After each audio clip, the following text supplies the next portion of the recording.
going to get into the heads car, or they're all the same combination, 2 and 3, or if I say 3, 2, and 3 of these people to sit in chairs, and it doesn't matter the order that I pick them in, right? The car. Or how many ways can I pick 3 of these flips that are going to result in heads? And 6, 7, 8. And I'm the god of probability. And essentially, I need to just pick 3 of these flips that are going to result in heads. So another way to think about it is, these could be 8 people. And I could pick which of these, how many ways can I pick 3 of these people to put into the car? Or how many ways can I pick 3 of these people to sit in chairs? And it doesn't matter the order that I pick them in, right?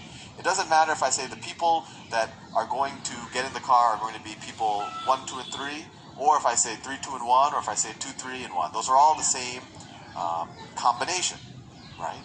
So similarly, if I'm just picking flips and I have to say, okay, 3 of these flips are going to get into the heads car, or we're going to sit on, heads is like they're people sitting down. I don't want to confuse you too much, but essentially I'm just going to choose 3 things out of the 8. So I'm essentially just saying, how many combinations can I get where I pick 3 out of these 8? And so that should immediately ring a bell that we're essentially saying, out of 8 things, 8, we're going to choose 3. And that's how many combinations of 3 can we pick of 8, and that's we went over in the last video. And let's do it with the formula first. So let me write the formula up here, just so you remember it. But I also want to give you the intuition again for the formula. So in general, we said n choose k. That is equal to n factorial over k factorial times n minus k factorial. So in this situation, that would equal 8 factorial over 3 factorial times what? 8 minus k times 5 factorial.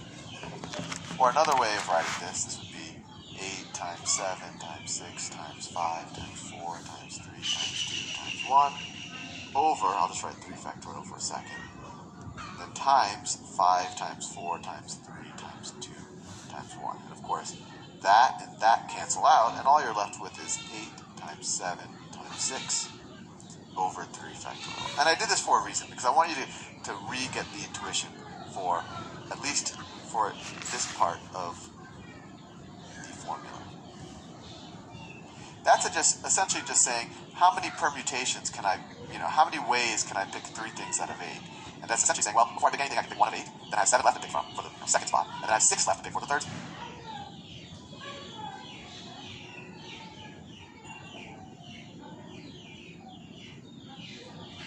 Anything. Essentially just saying, how many permutations can I, how many ways can I pick 3 things out of 8? And that's essentially saying, well, before I pick anything, I can pick 1 of 8, then I have 7 left to pick from for the second spot, and then I have 6 left to pick for the third spot, right? So that's essentially the number of permutations. But since we don't care, if we picked it, what order we picked them in, we need to divide by the number of ways we can rearrange 3 things, and that's where the 3 factorial comes from. And so we're just, hopefully I didn't confuse you, but if I did, go back to this formula for the binomial coefficient, but it's good to have the intuition. And then, once we're at this point, we can just calculate this. Well, what's this? This is 8 times 7 times 6 over 3 factorial is 3 times 2 times 1, so that's 6. 6 cancels out, so it's 8 times 7. So there's 8 times 7, or what is that, 56? Right, yeah, that's equal to 56. So there's 56 different ways to pick 3 things out of 8. Or if I have 8 people, there's 56 ways of picking 3 people to sit in the car, however you want to do it. But if I have 8 flips, there's 56 ways of picking 3 of those flips to be heads. So let's go to our original probability problem. What is the probability that I get 3 out of 8 ways of picking 3 people to sit in the car, however you want to do it? But if I have 8 flips, there's 56 ways of picking 3 of those flips to be heads. So let's go to our original probability problem. What is the probability that I get 3 out of 8 heads? Well, it's the probability, it's the number of ways I can pick 3 out of those 8, so it equals 56, over the total number of outcomes, right? The total number of outcomes is 2 to the 8th. Another way I could write that, 56, let me unseparate, that's 8 times 7. 8 times 7 over 2 comes, right? The total number of outcomes is 2 to the 8th. Another way I could write that, 56, let me unseparate, that's 8 times 7. 8 times 7 over 2 to the 8th. 8 is 2 to the 3rd, right? Let me erase some of this. Not with that color. Erase that. Erase all of this. Just make space. Now we'll switch colors for variety. It's a small pen. Okay, so I'm back. Alright, so 8 is the same thing as 2 to the third times 7. This is all just mathematical simplification, but it's useful. Or 2 to the 8th. So if we just divide both sides, the numerator and the denominator by 2 to the third, this becomes 1. This becomes 2 to the 5th. And so it becomes 7 over 32. Is that right? So it's if I were to pick 3 out of 8, yeah, I think that is right. And so what does that turn out to be? Let me get my calculator. Careless mistakes. See, my calculator seems to have disappeared. We're back. It is. Okay. 7 divided by 32 is equal to 0.21875. Equals 0.21875, which is equal to 21 point, if I were to round roughly, 21.9% chance. So there's a little bit better than 1 in 5 chance that I get exactly 3 out of the 8 flips as heads. Hopefully I didn't confuse you. So there's a little bit better than 1 in 5 chance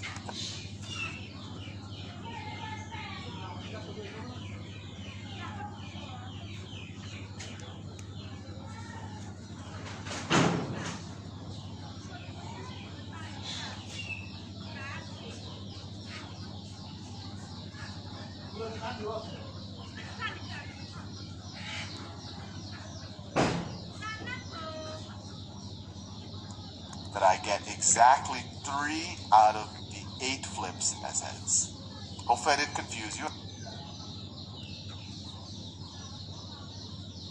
And now, you can apply that to pretty much anything. You can say, well, what is the probability of getting, if I flip a fair coin, of getting exactly 7 out of 8 heads? Or you can say, what's the probability of getting, 2 out of 100 heads? And you could use the exact same way we did this problem. I'll see you in the next video.